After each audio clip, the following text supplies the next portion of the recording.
You are now listening to the Lasting Legacy Podcast.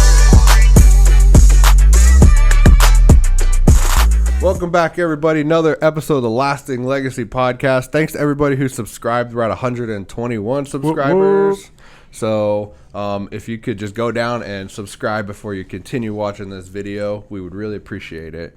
So today we have two very special guests. We have Paul and Karina Browning, and they are the owners of the Lionheart Premier League 7-on-7 football league up in Colorado Springs. And so they have a pretty interesting background and a pretty interesting business. So we're going to kind of dive into that and see what we get into. So thank you guys for driving down here to Pueblo. No, yeah. Thanks for inviting us. Yeah, this is like old stomping grounds for us. So we both went to CSU Pueblo. That's actually where we met.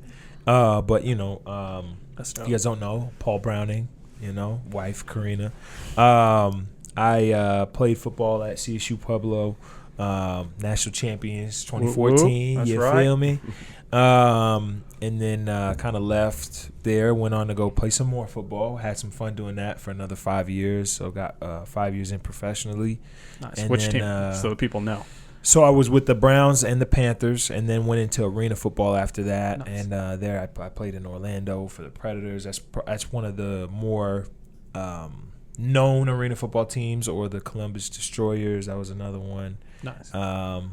Atlantic City and Baltimore and Albany. So yeah, I moved over around the a place. little bit. Yeah, it was a lot of fun. It was a lot of fun for Karina as well, because she got to travel around and see a lot of the United States, or at least the East Coast. Sounds like you just went up and down the East Coast. Yeah, the whole you know, time. just got to kind of hang out there.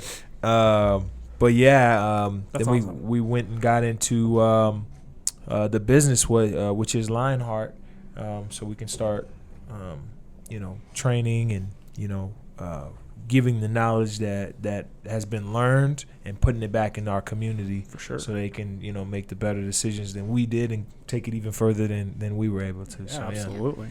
No, that's huge. For those who don't know, I'm David. I own David Took It Photography, Videography, and I usually ask the questions, but that was a hell of an intro. I really like it. So let's just rewind it all the way back. So you played football for CSU Pueblo. What years? 2010, 2014. Nice. Those were the years. I redshirted my freshman year. 2010, also met you 2010. And then Big year. Yeah, I know, right? Big Big year. year. Did a whole bunch of just nonsense, which is totally fine. But then we, kind of got it together, and the team got better and better each year. Nice. Ended up winning the national championship in 2014. Nice. It was just a great team, man. We had so many guys go into the NFL that following year. I think we had like 6 guys get on That's a roster, huge. or at least make it a camp. And there was 3 of us, I believe, that made it on a roster. And then plenty of guys went and followed year after year when it came to doing that. And it all started with that nucleus of that 2010 team that came in, where a lot of us kind of had a good mindset of where we wanted to take the program and what we wanted to do for the city of Pueblo. Sure. And, we accomplished it all. Nice. I mean, I'm sure a lot of people who are going to watch this video are going to be people who know you or interested in football. So, I mean, let's kind of deep dive into that NFL life real quick. What was the draft like? Oh, man. So I ended up going undrafted, but the draft was the same exact day as graduation. Oh, wow. So I just remember getting ready for that, and I was hoping so bad. It was day 3 was graduation, and so, day 3 of the draft is kind of the late round. So I was really hoping that I would be walking up on the stage and get a phone call while I was walking on the stage. That'd have been just that's a movie right there. For sure. But it didn't happen like that. I was sitting at the sushi spot, kind of right down the way. I'm trying to remember Sushi what the Garden? Sushi. Mayakis? Sushi. Who was that? Mayakis? Mayakis. It was Yeah, that's Mayakis. the spot. Shout out Mayakis. I was sitting down. Had a draft party, and I was just sitting there with a lot of my close family, and didn't get a call till after the draft. Oh, And the wow. Browns. It was the Browns, and it was like, yeah, you can come to camp and try to make the team. And I was like, bet. So I flew out. I didn't even fly out with a bunch of bags. I flew out with just a backpack. And I remember the player personnel guy, or the scout that came and picked me up, was like, you just got one bag? He said, you're going to be here for a while. Or at least you hope that you're going to be here for a while. And I was just like, I travel light, man. I'm here for it. This is a business trip. I'm thinking about the first. I'm not even wearing underwear. Makes me more aerodynamic when I run. You know what I'm saying? This is the breeze flowing. That's it. So it's funny. I almost got lost in Chicago O'Hare in that airport. I went and crazy. It's a huge. big ass airport. Yeah, it's crazy. So I was at the wrong Cleveland gate, Oh, and it wasn't until 5 minutes before the flight, before the doors closed, that I realized that I was at the wrong gate. I had to run all the way across the.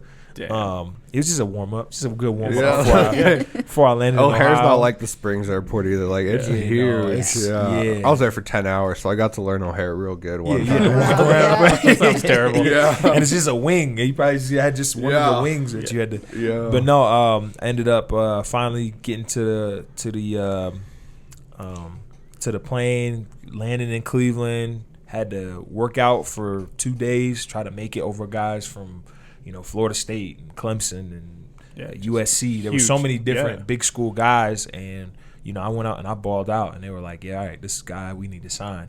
Ended up signing me, and I was there all throughout OTAs. I don't think I've gotten this in depth, but I ended up getting cut on the way home from OTAs. We were going on our break, so we were going home. So I had already finished the whole thing, and I get a phone call in the airport. Once again, just my luck in the airport is bad, man. I'm in the airport, and I get a call, and they're like, "Hey, yeah, we actually are able to pick up a guy that we've been looking to pick up off the waiver wire for a minute. So unfortunately, we got to cut you so we can get this guy." That guy was Terrell Pryor, and I was pissed because he was a quarterback at the time, and he was not a receiver.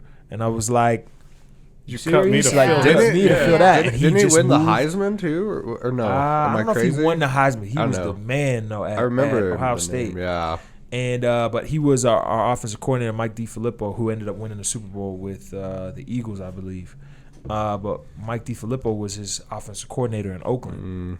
So, and that's one thing I just learned throughout the entire football, the NFL. It's a business, man. And when you know people, that kind of opens the door for you. Sure. There's a lot of people who are on rosters today because they know somebody. No, and if you got somebody who could stand on the table for you and go, and vouch for you, because there's so much talent in the NFL. It's really hard to just decipher who's better than who. As much as everybody likes to think that it's like, it's Madden ratings and somebody is 71 overall and this guy's 82 overall, is not that at all. Yeah. Like, everybody can play. So it's like, it's really hard to decipher who's who when it comes to that. So that's why you got to know somebody. Sometimes you got to have somebody stand on the table for you.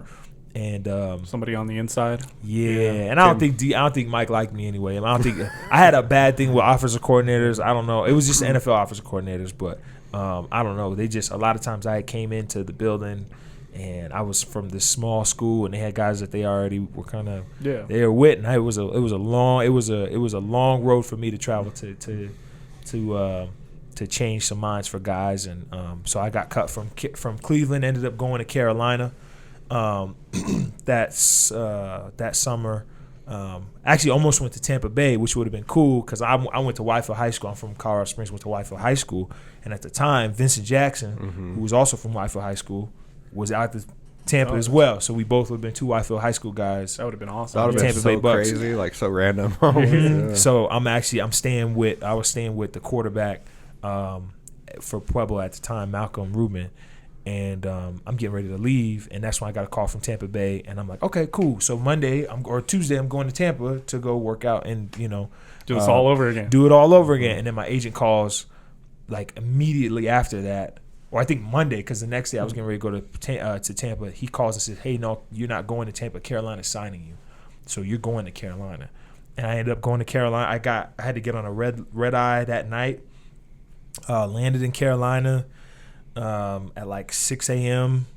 It was the best first class flight I've ever had, I'll tell you what. But no, landed in Carolina, went directly to the office, signed my papers, and then went out on the field and did the conditioning test right there. So it's 16-100s. You had to time all 16-100s. You had to be under a certain time. It was like 10 seconds or whatever. Or like 14 seconds. You had to get all 10 in 14 seconds. 16-100s. Every single one of them had to be. So I smoked that. And then the next day, and then as soon as that happened, as soon as I passed that, the very next day I'm I'm in the helmet. I'm on the practice field, and I'm learning the playbook. I had to learn that whole playbook. Well, yeah, it was a playbook. In Cleveland, it was an iPad because it was OTAs, but since it was training camp, it was like a physical playbook. 3-ring binder. Yeah. Mm-hmm. So they gave me that, and that's wild. I had to learn that thing in about a day. Good Lord. Yeah, so I sat there and I had to learn it with a different player, Burson. Brenton Burson, I think is his name. I can't remember. He was a white dude. He was real cool. Yeah, we sat together. I had to learn the whole playbook, and then that very next week traveled to Buffalo to play the Bills, and I ended up scoring in that game. Damn. So Your first NFL debut. Yep. Scored. Yep. Didn't you like catch like a 2-point conversion or something? Yep. Yeah. Oh damn. I remember. Yeah. So the pressure was on. Yeah. Won the ball game. It was. I mean, it was a game where it's 2-point. You got to go for it because you don't go to tie. No. Yeah. Preseason game. You know what I'm saying? So it was like, make the play. And if I don't make that play, I guarantee I'm going home the next day. Comes important catch of your life. They cut guys. They cut guys who I've seen. We had a guy from CSU Public went to Arizona Cardinals, and I can't remember his name, but I remember watching. I was playing in Baltimore at the time, and I was watching the game because I was rooting for him, and they threw him like a go ball. Like a 50-50 ball, it's 50-50. That's not the greatest of chances that you're gonna make that play. But I think they threw him like 1 or 2 passes like that, and after that game was done, they cut him just off chance. Yeah, you had a 50-50 shot to live, and it's like it wasn't even like they were. It's kind of like just hey, let's give him a shot. So we're just giving you a shot, and if you don't make it, then you don't make it. That's wild. So that's how slim. It's like slim pickings when it comes to the opportunities you get in the NFL. So when the opportunity comes, you like have to make it. Yeah, you have to capitalize on it. Have to, and but it ended up working out. I stayed around, played against the Dolphins, played against the Patriots. I got to play against Tom Brady, which was cool. That's huge. That's crazy. And and then I guess we can get into that. Like, what does it feel taking the field as an NFL player? Like, this has been your goal. I'm assuming since you were a kid. Yeah. Everybody's goal, right? Who picks up a football. And you finally step on the field after all that stuff you just went through, the past couple months before, getting cut, like a roller coaster of emotions. Yeah. It was surreal.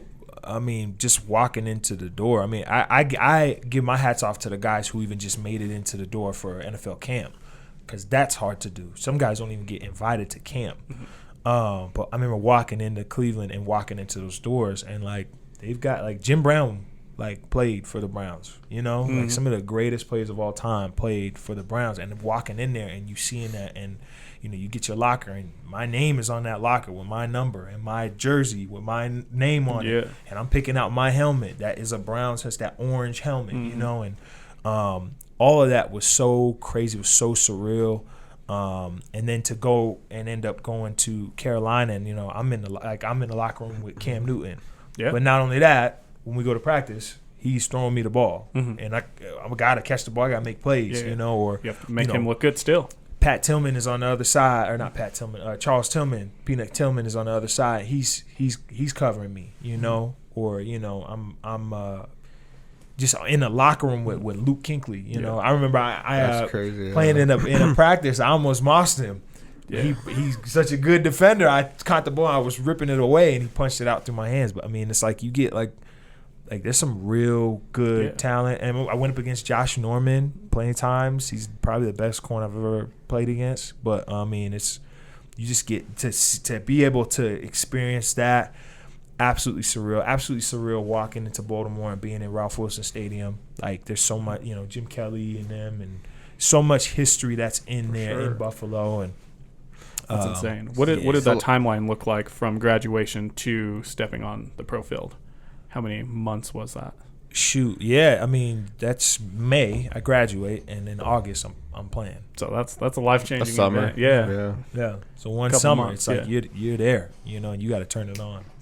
So like I don't know if you ever heard of people like talk about like imposter syndrome, or like you I don't know, you like feel like damn, like this is crazy, I'm here or something, you know what I mean? Like, or like once because like you're just playing with like the like Josh Norman, Cam Newton, you know what I mean, like MVP players, like how did that feel? Like did you feel like damn, like I can't believe I'm here, or did you feel like all right, I'm here, like, let's do this. And then, like, how did that, I'm sure that has definitely, like, translated into, like, your life now and running Lionheart. I'm sure, like, I'm always thinking things like in business, like, it feels like a very business related lesson without really maybe even knowing it at the time, kind of, you know? Yeah, I would 100% agree with you on that.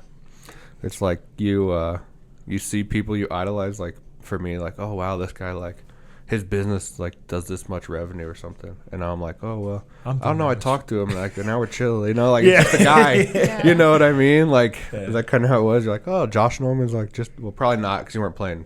Yeah, he wasn't. Him, but, you know. He wasn't. Yeah, he wasn't even Josh Norman yet. He wasn't. Yeah, that season he became Josh Norman. Like that. I just remember him being super, like, motivated to show the world of, like, who he was, you know. And he was actually I was really cool with him.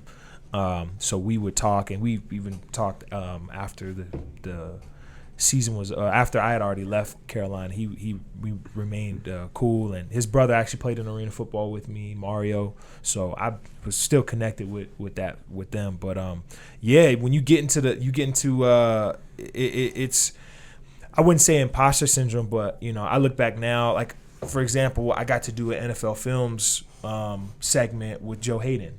So it's me and Joe Hayden, and he's talking about how to be a cornerback, and I'm the receiver in it. Then I grew up watching NFL Films. That was my love for the game right there. And now I'm a part of NFL history. I'm in that. Like, no matter what happens, no matter what anybody says, you're like, there. I'm NFL Films, I'm on there. It's me, and, you know, it's like that's so it was a little bit of that, like, man, like, I can't believe it, and it didn't click. I didn't understand the gravity of the moment of where I was at. And I think especially because I got to Cleveland, and we weren't dating yet at the time, but I got to Cleveland, and I wasn't fully focused.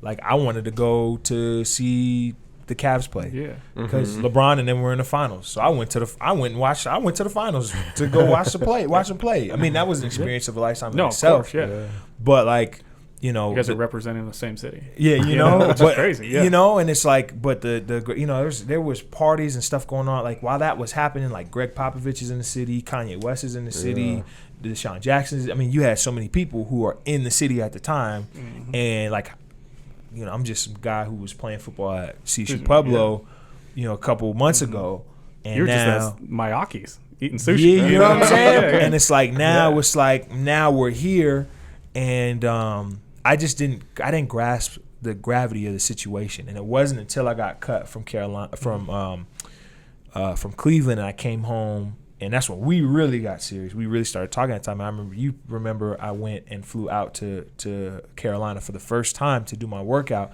and I thought I had it locked up for the job, and they sent me home. I didn't get signed right away, and I remember Karina hitting me up in the airport and just like, yo, you, like, worked really hard, like, don't give up, like, it's here, like, and you'll get it. And they ended up calling later on. But the imposter syndrome, I think I dealt with more of that after I retired, and that's where the biggest thing would. Yeah, I'm glad that I had got to learn so many things after retiring, where it was like, okay, I know what's important to me. You know, obviously I wanted to you know, get in the NFL and make a lot of money. I signed $1 million contract. Multi-million-dollar contract. Obviously, it's not guaranteed, so you don't get to see it all. Of course. But, and then taxes. Yeah. And the agent. But, you know, with all that being said, and playing football for 5 years, the thing that meant the most to me, I would leave and be gone for 5-6 months out of the year, but I'm talking to her every single day. And I knew what was fun for me was being home.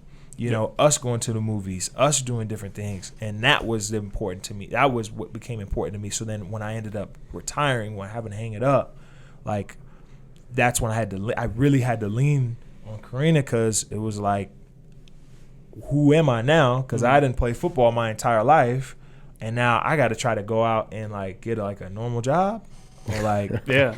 you know, and Home it's Depot like, hiring. Yeah, something. you know, Yeah. at the time I had picked up a job just because in the off season of arena football you're not doing nothing. So I was like, well, shoot, I want discounts. So I went and worked at Best Buy so I could get some discounts. I worked at Best Buy for 5 years.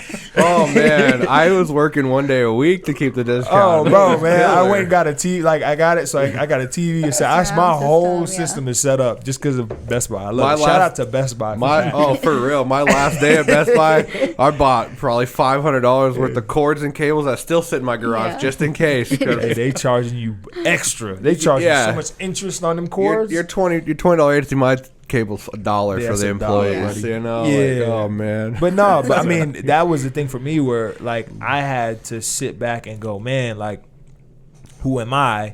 Because it can be a nerve-wracking or an embarrassing thing where now I was just like, I'm on TV or you can Google me or all these different things and people go, oh man, he played such a big part in football. And then, but then you may also at the time you would have walked into Best Buy and seen me in Best Buy, be like, what the hell is going on? Yeah, no. You know what I'm saying? But it's like Yeah. it had to be the thing where it's like, well, I have to understand like there's just these seasons in life, and there's so many lessons that I ended up learning through all of these, and that's why I give a lot of credit to Karina because she was solid the whole time and pushed me to go, hey, like, well, if you love football so much, you don't need to be just doing this Best Buy or any of these other things where you're just kind of doing these little jobs here to like get your occupy something. yourself. Like no, actually do something, dude. And it was like, all right, well, I'm going to do the receiver training, and you know, she had the bright idea that I'm a Leo because you're super into astrology. Leo gang. You Yeah. know, Okay. Yeah. That's right. so you know that's where the whole she was like the lion thing, and he was like, you have like, you know, being courageous and having a you know, a lion heart, right? Tell me I'm right. Just am I Yeah. going in the right direction? Yeah. But she kind of pointed us in the direction of that, and it's been the best thing ever now that we have our business, the Lionheart Paul Browning Receiving Academy, because now, you know, we're able to work with the community. I'm able to work with so many different kids and teach them all the lessons that I learned, and it's so cool getting to see them, you know, play the game and have a love for the game. You know, it helped me, you know, fight a lot of my demons after being done with football, because it's hard to do something for so long and then stop. I was gonna say, I at believe what age were you retired? Because this is gonna be crazy. 28. People don't So- realize who they are, you know, usually until they're around 28, 30 anyway, you know. Yeah. So, I mean, to you it felt like, man, who am I? What am I doing? Because you were, you know, up here on this pedestal, like in your head, achieving goals, doing big things. And then now it's like, shit, now I got to be a normal person, Yeah. you know.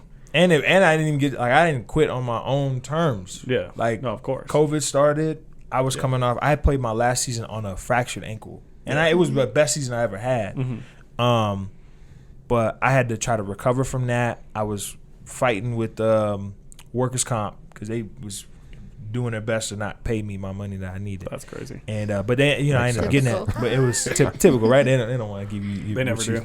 your benefits. But I'm fighting that, and you know, COVID comes at the same time. Then I start dealing with back issues, and I have a workout, or I had workout scheduled. I was supposed to go work out in Tennessee. I was supposed to go work out in LA, and COVID happens and shut it all down. Yeah. And then I'm like, okay, like I'm a 28-year-old beat up, hurt, like receiver. I went and did one last workout in LA. I ran like a 4.8, 4.7 40. And I was like, all right, this is a long way away from what I used to be. There's like linemen that were running that this year. Something Yeah, crazy, dude. I yeah. saw like some 300-pound Yeah. dude running. Like, what the? Don't get it twisted. I still am super nice, and I believe if I don't think I could play a full NFL season, but if I were to go out, and I will still like route dudes up. I'm nice with this. But yeah, at that time it was like, you know what, for me to not be just chasing something that is just not gonna happen for me, you know. And arena football had closed its doors too, so it was like there were so many things that just ended up happening. It was like, you know what, we can leave this. Stars aligned. Yeah, and since Lionheart has started, like, you know, this is the passion. This has been the best thing that's happened to me. This is better than It is one day I'm gonna look back and say this is better than the NFL. But I only want to say it's because I worked really damn hard to get to the NFL, and that was always a dream come true. But it's gonna be something even bigger when I can see the lessons that I learned being tossed back onto some of the kids in our community in Colorado Springs, and even Pueblo, Southern Colorado, and some kids I work with in Denver. But for them to learn it and take it and go so much further with it. I kind of want to talk more about Lionheart, but then also want to get your perspective as you were kind of like with him along this journey. You know what I mean? Yeah. So like, you want to talk about kind of your journey I alongside, feel like our journey definitely had, like, for me, it was a lot of up and down. So, I was always supporting him, but there was always that, like, possibility of him letting go or him, going somewhere else. So it's just a constant thing of, like, no matter what, you have to continue to support and be there. And I think it was a good thing that I was home base here in Colorado. So wherever he was going, I would tell him, doesn't matter, I'll go visit you, this is home base. So as far as that, kind of did have like this psychological effect of like, you don't know what's going to happen, and you just have to remain strong, and you have to have like faith and be optimistic. And then of course, seeing what it did to him with his body, his injuries, it was like, man, it's hard. But I think I just continued to tell myself, like, support and be there for him and just be home base. Like, that's all I wanted to do. And one of the things I always told him was, you are more than just a football player. So no matter what, there's other things. And I felt like being an NFL player is cool, but to me, he's like so much more. So he's way cooler. Yeah, thank you. Yeah. I'm get all emotional in her. No, and that's why you married her. Right, buddy. Like, you were the constant in an ever changing environment that he's in. Like, you're the rock. Whether you knew it or not, but sounds like you did. For sure. But it was hard. I'm not gonna lie, it was hard, but definitely always remaining optimistic and being there for him was like my number one thing. That's huge. And how is that transition now? I think the transition has been awesome, to be honest. Like, when he retired, it was hard. Like I said, it was hard for him. But I made it hard on her. It was hard on me, yeah. He's home a lot more. I don't know. Yeah. Well, no, it's kind of nice when you were out there at training camps. Yeah. No, we were talking about it one day. We were at home. It was COVID. There was a lot of free time, and we were just like, I asked him, like, what would you do? Like, I feel like you have so much knowledge that you can pass on, which is so much bigger. Like, to impact a person's life is awesome. And so we were talking about it, but he was just kind of like, well, he was in the phase of like, I don't know what I want to do. Mm-hmm. And so one day I just was at work. I was like on the computer. I was like, you know what? I'm gonna create this LLC that we're talking about. It. And Secretary of State. Yeah, I created Lionheart. Went on the website that you go for businesses, and I came home and I was like, here, do it. This is your business, and this is what you're gonna start. That's cool. That's awesome. I kind of took off from there. Ride or die, right there. Yeah, for real. Yeah. So she starts the LLC. You get a hold of it, and you're like, shit. Now what? So what were those initial steps? The first thing was, I was already personally doing some personal training for a couple of receivers who were like up in Denver, but I hadn't done anything in Colorado Springs. So immediately as that had started, and it's strictly just to let it be known, Lionheart PBRA, Paul Karina Receiving Academy, is based on helping guys with receiving skills, all right? Route running, catching the ball, just everything when it comes to being a receiver, getting in and out of your breaks, and getting off the jam. So my next step was like, how do we get that into Colorado Springs? Because there were so many kids that worked out in Denver, because as a pro athlete, I had to drive to Denver all the time, because that's the only place I was going to get good work in. That's the only place I was going to get good work in. And while I'm working out up there with a bunch of pro athletes, there's also these high school kids in Denver who are in there working out with us. And that's why these kids are becoming so good. And it was like, well, you want to be the best. You kind of got to work with the best and play with the best. Surround yourself with people who are better than you, always. Yeah. So COVID has started, and I just knew that there were kids who needed to be working out. So while we're all on lockdown, I started doing these free workouts at the field, at the field we had John Venezia, which you're going to see when we do the Premier League, the Summer League. But started doing these free workouts for just kids, college, whatever, to come out, and we would just do these throwing sessions, and I would just try to say what I could about, route running. Hey, make sure you're not doing all of this. Like, this is a little extra. This is false. Some people are trying to teach you this how to be a receiver, but it's not doing nothing for you. It's more of a glamour thing. It's more of a cute way to do stuff, but it's not necessarily benefiting you as a player. And I just would go through and do it for an entire summer. I remember we had just droves of kids out there. Nice. You just posted on Instagram? Just post on Instagram, and we got a good following really quick. Sure. Then things slow down because obviously football season starts. But I had built some solid connections with a few players. It doesn't start. You don't start the private training right away. One, I'm not charging. I wouldn't charge in that the way that I don't think I'm being fairly compensated. I did 5 years of playing professional football. Like, what I'm telling you is some real good stuff. You have the keys. But I mean, some of my earliest clients, they're getting it for dirt cheap, really. And but it's not about the money part. It was more about, like, we can really start putting a change and when people talk about receivers coming out of Colorado, you get some real good football players out of that. So just really zeroed in on wanting to make sure that we could pass that lesson along. And after year number 2, year 2 and a half, I guess. And we've just built so many great relationships. We've got some really good receivers. We have a regular 7-on-7 team. Springs Elite that played this year, and then also shout out to Peak City Athletics and Impossible, because they've also helped out with a lot of the stuff, and we've collaborated to create a lot of different things for Colorado Springs. So shout out to them. But then we started to do this summer league where we wanted to give it an opportunity for all the kids in Colorado Springs to come out and play. And even, like I said, Southern Colorado too, because we did have a couple Pueblo guys coming up. Sure. But we wanted to make sure it was an opportunity for all those players to just go out and have fun and compete against each other all across the city. So you want to kind of talk about, like, how the league, like the scheduling and stuff works? Because you were telling me about it's kind of cool. Like, you have 4 different teams. Yeah. That compete against each other for 4 weeks. And yeah. So basically LPL, it was all constructed because we did a 7-on-7 tryout for at the time it was IPT Lions, but we did a tryout for them, and like over 60 kids came, but we only could keep 30. So 30 kids went home.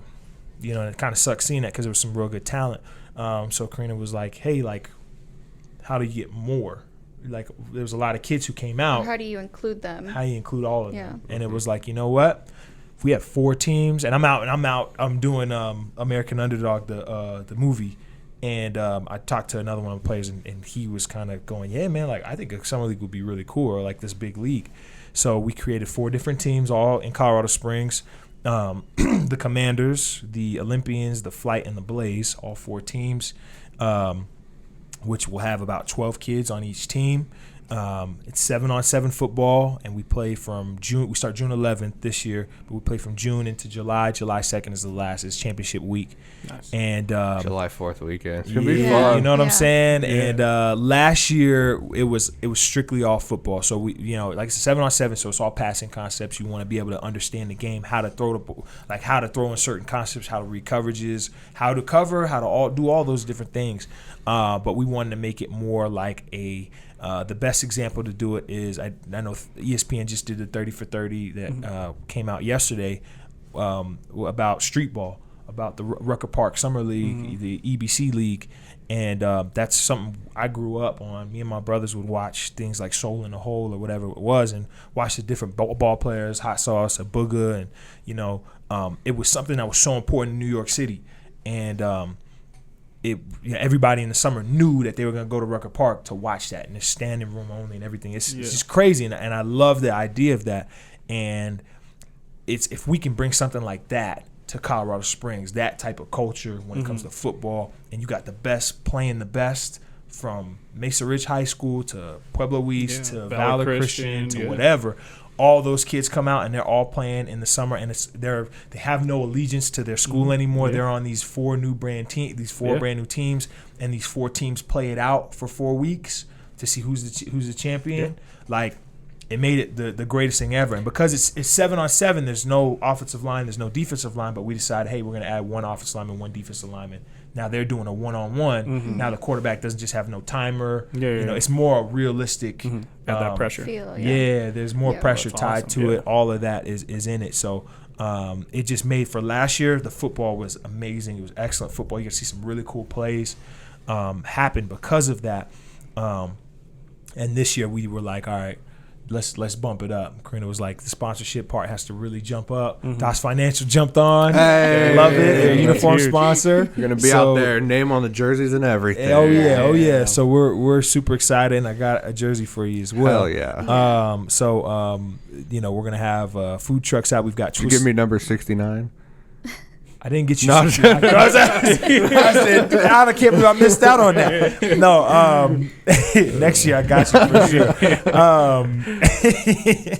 But we've got Twisted American coming out. They're a food truck. We've got La Corita. the taco truck. They're coming out as well.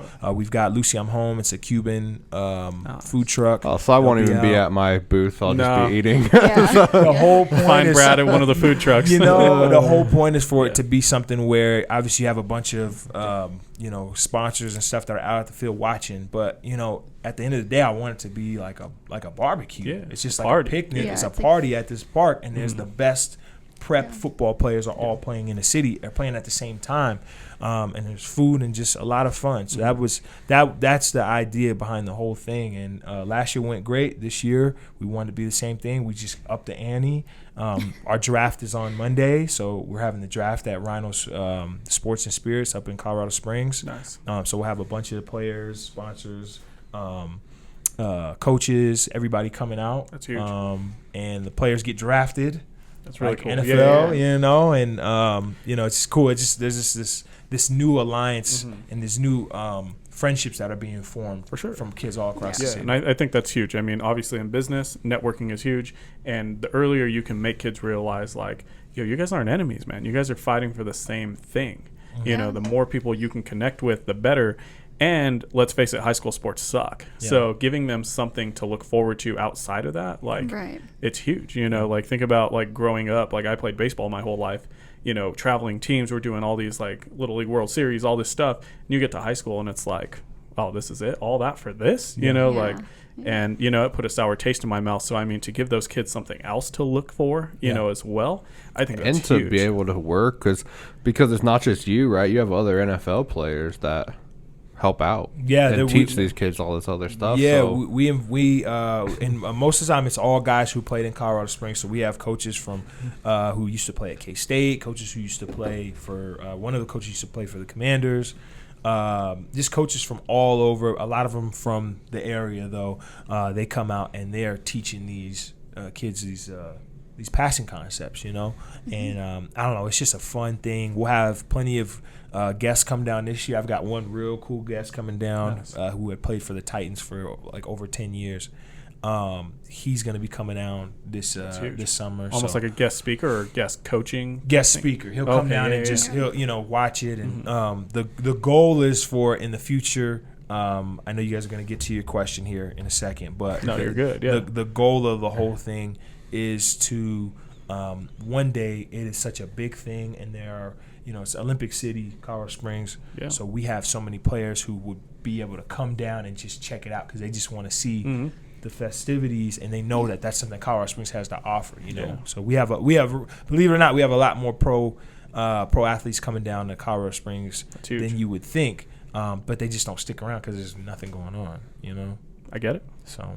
No, that's awesome. I think the idea behind it, the execution, and I mean how much it's grown from year 1 to year 2 sounds just amazing, and that Man, yeah, I'm super pumped to see Yeah. where it goes from there. Yeah. Might have to join Brad and hold down his tent for a little bit. Just saying, hey, Snap Come some on bangers, down. whatever. if y'all came out and you brought the mics out and you did just a live Mm-hmm. like a broadcast or something, or even just like a recorded broadcast and just a day in the life, whatever, I Yeah. think that'd be cool too. You guys could totally For sure.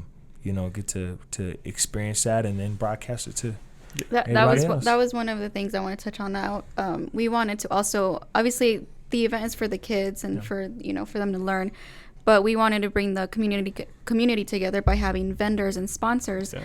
But just being able to help each other as businesses, and we have a lot of friends with businesses, so that was kind of one of my things. Is like, what if we just had people come out that are either starting their business, have had their business for a while, or whatever, and it's just Giant you'll network. be able to network and like potentially get new clients. So Yeah. Absolutely. yeah. You just never know. Yeah. I mean, I feel like this is a pretty good segue, but what are each of your different roles within Lionheart?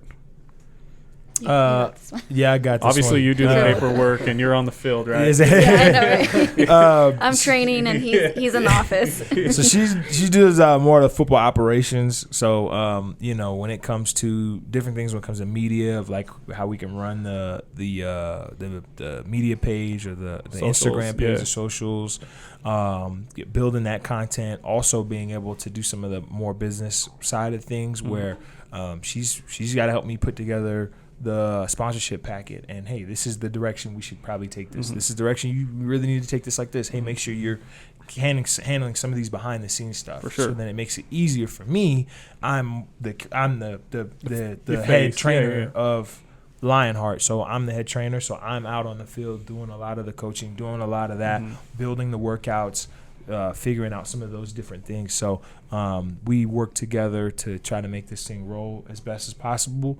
And it's just a two-headed monster right now, but we will grow and grow and grow and Learn as you grow. Yeah, Exactly. hopefully one day we'll have our own like place to call ours, and we can like The do headquarters, everything we want to do, and have so many people who are Lionheart employees, or they're just a part of the family, and one day we'll grow to that. For sure. No, that's super huge. What were some of the challenges in the beginning? I know we're still kind of in the beginning phases, but what were some of the things you had to overcome? Just not knowing stuff, not knowing how to do things, not knowing the market as much. Like, so I mean, like I'm trying to gather pricing. Like, well, how's the best way to price stuff, or how's the best way to go about getting clients? How's the best way to go about keeping clients? I think actually one of the hardest things for myself was asking for money. That's hard. It's weird. People don't think that. If you own a business, the hardest thing sometimes is asking for money. Yeah, like you split payments, take deposits. Is it quarterly? How is it billed? Yeah. How are you getting the money? Yeah, like when you're doing all those different things, it's just like, and it just the simple part of like, hey, like I do this training. Yeah. I charge this much. Like this is what I Yeah. charge. This is how you make the payments. Yeah. This is how you do these things. And sometimes that's the hardest thing, because It's super hard.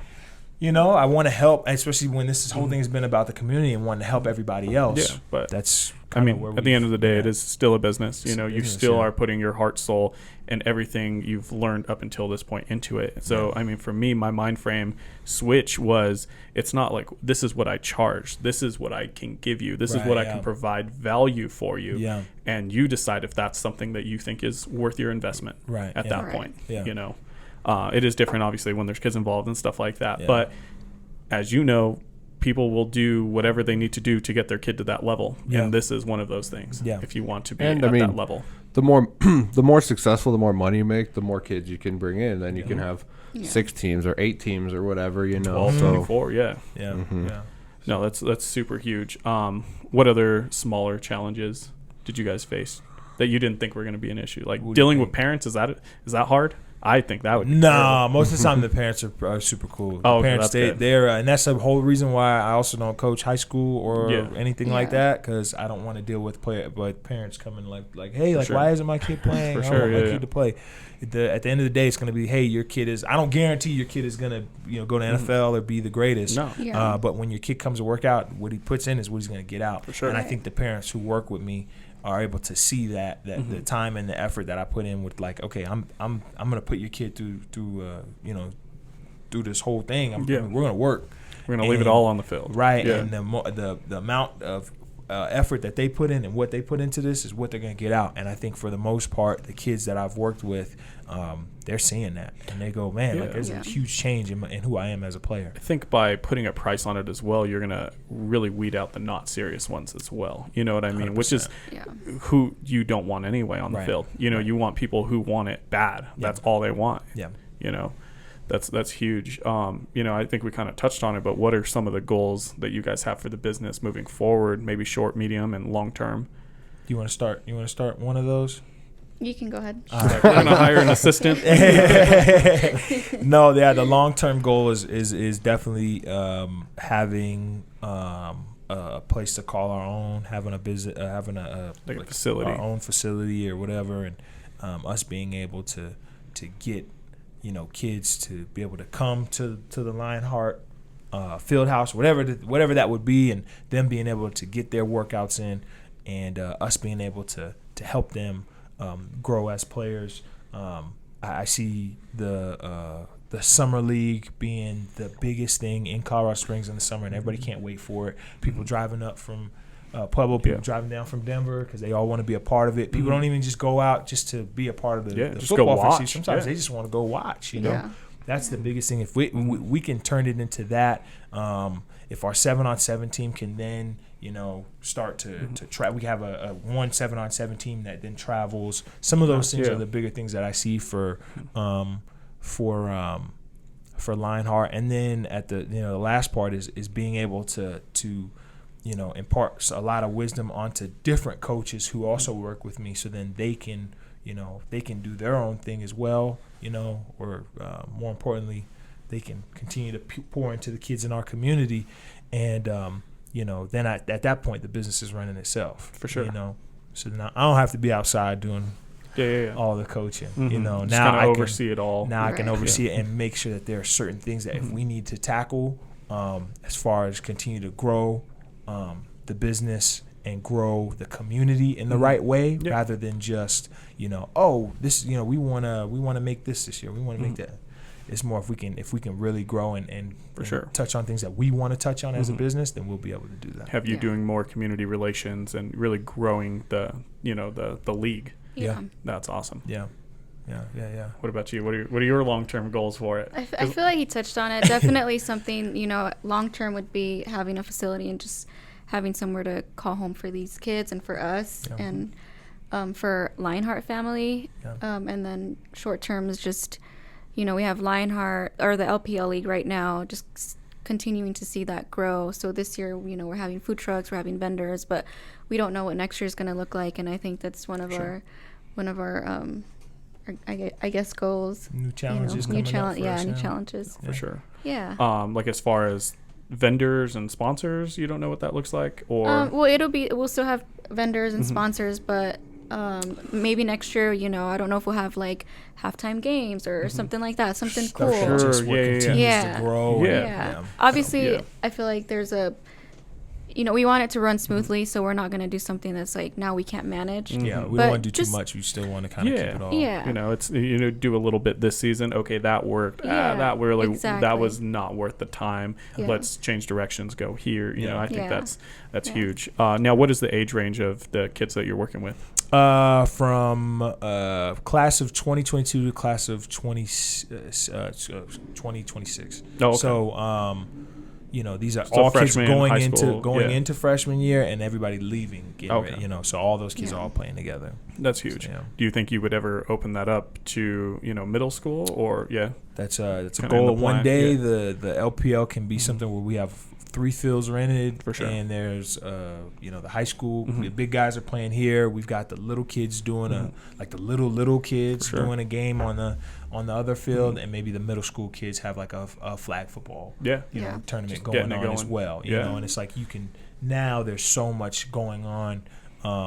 And everybody has a part to play in it. For And sure. you can just imagine that'd have to be like 500, 600 people out on the field For at sure. one time. Yeah. That would be parking amazing. situation alone? Yeah. Exactly, Yeah. and that's why like Yeah. having the facility at that Exactly, point. yeah. Now it's like now Facility there's a and lot of- stadium training. Yeah. That You would know. be. Yeah, now we're trying big to goals. rent. What's it? Where the Switchbacks play at? Now we're trying to what take is it, the Widener Field. Oh, Widener Field. yeah. Yeah. Yeah. So now we're Yeah. talking trying to lock that down at that point. Nice, so. yeah. Yeah. No, that'd be Yeah. awesome. Yeah. Yeah, absolutely. So we ask everybody on the show, so I'm going to ask you guys individually, but what do you want your lasting legacy to be? The lasting legacy for me is just somebody who, at the end of the day, I didn't live for myself. It was a guy who achieved some things, failed at some things, but at the end of the day, he was somebody who just wanted everybody else to be great. I wanted to be the team player, to build my team, help everybody else on the team be better. If I can do that, and if I can help a lot of other people see their goals, see their dreams, even if it's not football, if they learned something because they were talking with me, or they did some type of business with me or whatever, they learned something, they say, you know what, like Paul played a big role, or Lionheart played a big role, or whatever it may be. That's what I want my lasting legacy to be. Oh, that's great. Heck Yeah. yeah. What about you? What do you want your lasting legacy to be? Obviously, I'm piggyback a little bit off of that, but I don't know. I just want people to continue to, be optimistic and hardworking, and I feel like I'm a just person that is, I don't know, what would you call it? Like, I'm just very optimistic. Yeah. For sure. And just pouring that into people, and Yeah. I don't know. Just helping everybody see Helping, yeah. themselves. And Yeah, just being like positive in general, like I feel like There's not enough positivity in the world, so Yeah, to be yeah. that one positive person. right. My motto is always be kind, so Sure. that's kind of my thing. Merch line dropping real soon. Always be kind. I feel like that would be great. Yeah. Well, no, that's awesome. I don't have any more questions to you, Brad. Anything you want to touch I'm on? just- I think I'm it's just one of my pretty- favorite ones. I'm just pretty excited to go and hang out. Yeah. I'm excited to go kick it Cool. with you. Yeah. You know. Thank you guys. Yeah, Yeah. come down, bring whoever you want to bring, man, and it'll just be a really good time. Yeah. We can't wait to get this whole thing started. We know it's going to be big for the city. It'll be big for Colorado. It's just the whole thing of getting people to see it and For sure. understand that it's happening, because some people don't know it's happening. Where can people check you guys out? Follow you guys? If you go on Instagram, it's at Lionheart _PBRA. If you're Twitter, it's at Lionheart PBRA. Basically, any of the social medias, if you start putting in Lionheart, It's gonna pop up. Yeah. you'll probably see it. And For sure. PBRA, Paul Browning Receiving Academy. That just when you Yep. type those words in, you'll be able to see it. We do have a website, www.lionheartpbra.com. Nice. And And then where are you guys playing at? we're going to be playing at John Venezia on June 11th, 12 to 2. June 18th, 12 to 2. June 25th, 12 to 2. And July 2nd, 3 to 5.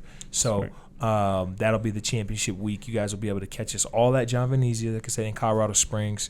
There's still some registration opening up. I guess when this airs, the registration will not necessarily be opened up, but I guarantee if you send me a DM or something, Yeah. we may be Yeah. able to figure something out for you. Yeah. Just got to do it before June 6th, because that is when we're doing the draft. And that is going to be the final day, or where we're solidifying all the rosters. Yeah. So For sure. Well, sweet guys. I want to thank you guys so much for making the drive, coming and talking to us, and spreading some wisdom. This has been the Lasting Legacy podcast. Check us out anywhere you get your podcast, every Thursday on YouTube as well. Good night.